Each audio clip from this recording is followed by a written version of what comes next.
is a hot button issue, especially here in Nevada. And many of us tend to think if you're insured, you're covered. But we're finding that's not always the case. What if you have health insurance, but the surgery you need to save your life doesn't fall under your plan? That's the challenge a local man is facing. His sister emailed us to investigate how her brother can be denied the right to live. Heather Semon is the youngest of 5. He was always a tease. He was always teasing, but She knows her big brother Sean pretty darn well. now if he doesn't tease me, I'm like, no, what's wrong? And he'll say nothing. And then you know something's really wrong. Like any little sister, she looks up to him. They call me an overachiever. And that might be an understatement. Sean played football at basic high school, then went on to play semi-pro.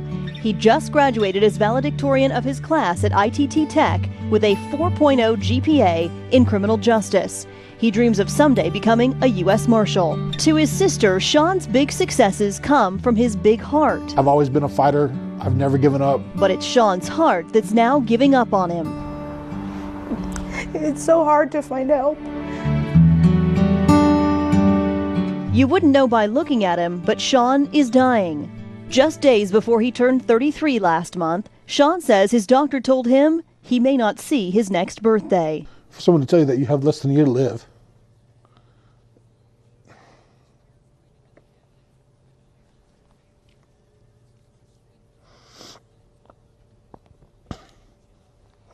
It's very hard to deal with. In 2005, Sean was diagnosed with a severe form of cardiomyopathy, a condition where the heart becomes inflamed and weakened.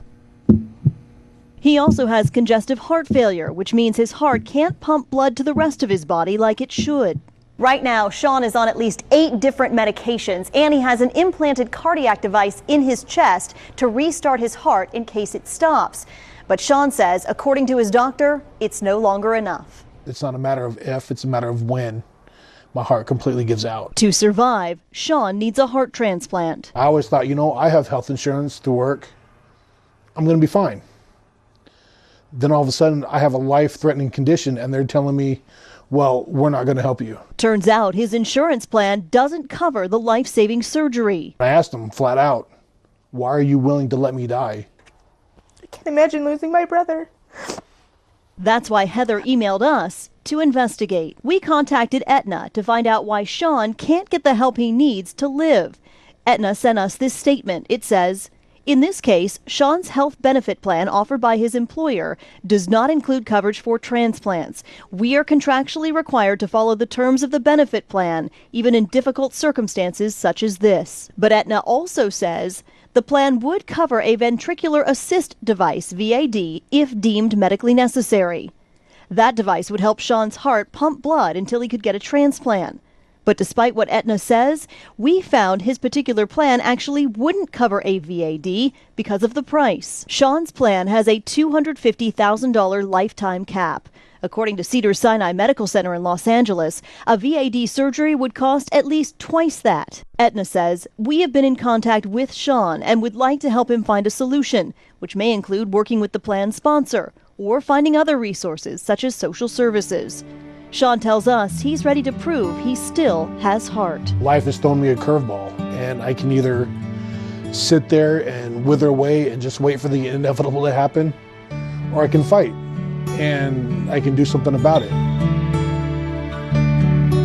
Sean is working right now as a security guard, but says he doesn't know how much longer he'll be able to do that before he has to go on disability. His family has contacted the National Organization for Transplants, which helps people raise money for transplant surgeries and the follow-up care, so hopefully something will come through for him there. After watching a story like that, it's got to make a lot of people wonder about their own insurance plans. Yeah, it makes you want to go back and read the fine print because nobody expects something to happen like this. With so much talk right now about health care reform, we're planning to send this story to state lawmakers to see if there's anything that they can do. We'll keep you posted on what happens next for Sean. And we'd also like to hear from you. Have you had a similar experience, or maybe you have a comment on this story? Send us an email at 13investigates@ktnv.com.